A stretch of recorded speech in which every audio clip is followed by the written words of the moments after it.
Good morning, students. As you know, I am Sarita Soni from Royal International School.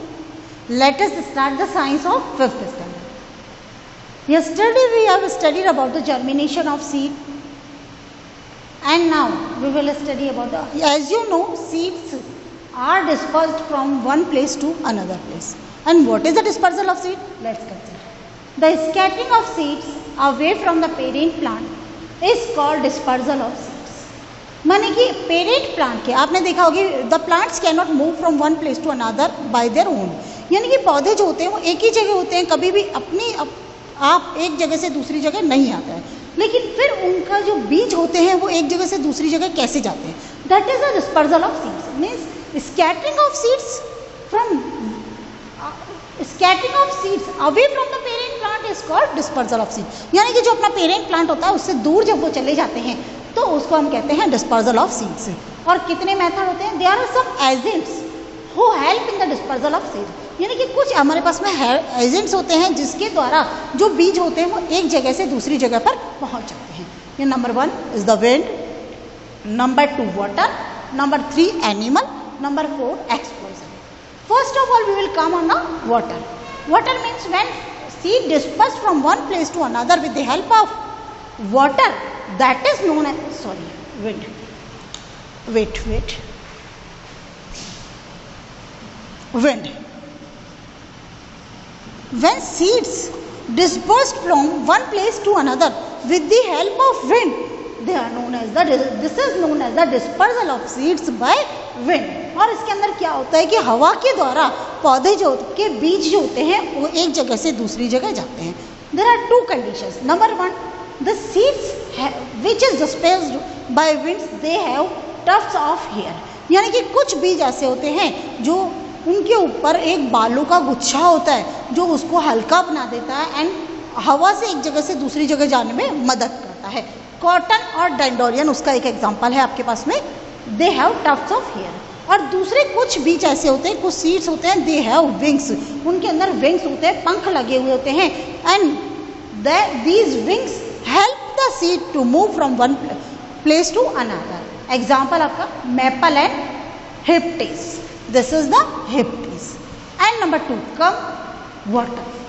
When seeds are dispersed from one place to another with the help of water, that is known as the dispersal of seeds from water. यानी कि जब पानी की मदद से जो बीज होता है वो एक जगह से दूसरी जगह पे जाता है तब हम उसे कहते हैं कि यहाँ पर सीड का डिस्पर्सल किसके द्वारा हो रहा है? पानी पे. यहाँ पर भी वही हमारे पास में we have 2 conditions. Number 1, the seed dispersed from by water they have spongy, either they have spongy part और they have thick fibrous coat. यानी कि इसके अंदर एक स्पॉन्जी पार्ट होता है जिसके अंदर की हवा भरी हुई होती है and it makes them lighter. और ये उसको क्या कराती है? हवा जो उसको हल्का बनाती है. Example lotus. And that's why this fruit seed move from one place to another with the help of water. Example आपने लोटस देखा है, कमल का जो पौधा होता है वो आपको उसके अंदर फूला हुआ एक पार्ट मिलेगा जिसमें हवा भरी हुई होगी और इसके कारण वो हल्का होकर एक जगह से दूसरी जगह चला जाता है. Number 2 thick fibrous fruit. Have you seen the coconut? नारियल आपने देखा है कभी? नारियल के अंदर क्या होता है? एक बहुत मोटी कवरिंग होती है ब्राउन कलर की जिसे हम जटा भी बोलते हैं. ये फाइब्रस कोटिंग होती है, उसको हम उतारते हैं तभी हम नारियल यूज करते हैं. तो means they have a thick fibrous coat and this thick fibrous coat help the plant from one to move the seed from one place to another. Example is the Number 3, animals. Animal is also the agent of the dispersal of seed. As you know, when human being and animal eat, they throw their seeds one place and another place. और इस तरह से क्या होता है? वो अपने जहाँ भी जानवर है, इंसान है, वो खाते हैं और उसके बाद में क्या करते हैं? अपने बीजों को एक जगह से दूसरी जगह गिराते रहते हैं. And in this manner by the animal they go from one to another. Mango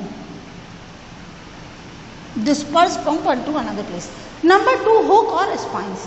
Some seeds have hook or spines. यानी कि कुछ ऐसे बीज होते हैं, सीड्स होते हैं कि जिसमें हुक यानी कि हुक जैसा एक स्ट्रक्चर होता है, ये कांटे जैसे स्ट्रक्चर लगे होते हैं, स्पाइंस नुकीले। एग्जाम्पल है आपका जैंथियम एंड टाइगर नील। एक्चुअली ये हुक्स क्या होते हैं, जो हेयरी स्किन होती है एनिमल्स की या clothes of the human beings, इंसान के कपड़ों पे या उनकी हेयरी स्किन एनिमल्स की होती है, वहाँ पर they stuck to them and move from one place to another place, उससे चिपक जाते हैं और एक जगह से दूसरी जगह वो चले जाते हैं। थर्ड आ गया droppings. Actually when animals eat fruit they eat but they cannot digest their seeds and the seeds come out during their dropping। यानी कि कुछ जो एनिमल्स होते हैं, कई सारे ऐसे फ्रूट्स होते हैं जिनको वो खा लेते हैं, लेकिन उनके बीजों को वो पचा नहीं सकते हैं, तो उनकी जो ड्रॉपिंग्स निकलती है, उनका जो वेस्ट निकलता है, उसके अंदर बहुत सारे बीज एज इट इज़ वो निकल जाते हैं सीड्स। तो वो जो सीड्स होते हैं, जब फेवरेबल कंडीशन आती है तो they germinate and make a new plant. तो एग्जाम्पल आपका होगा गुआवा। अमरूद अगर खाए जाए तो उसके बीज जो होते हैं वो they can not digest. Number 4, explosion of fruits. कुछ फ्रूट्स ऐसे होते हैं व्हेन दे बिकम ड्राई, जब वो सूखे हो जाते हैं, they burst open and go from one place to another. और उसके बाद में क्या होता है कि वो एक जगह से दूसरी जगह के ऊपर पहुंच जाते हैं। इस एक्सप्लोजन के मतलब कि the force of explosion help them to burst, उसके अंदर एक एक्सप्लोजन का जो फोर्स होता है वो उसकी मदद करता है एक जगह से दूसरी जगह जाने के अंदर। जैसे आपका हो गया balsam, BALSAM, balsam is the example of explosion. Yes students, we have read the agents of the dispersal. There are 4 agents: wind, water, animal and explosion. Okay, now your homework is what is the dispersal of seed, explain its agents. तो आपका क्या है dispersal of seed और उसके agents के साथ उसे आप एक्सप्लेन करेंगे। Is there any problem? If you have any problem you can consult with me. Thank you.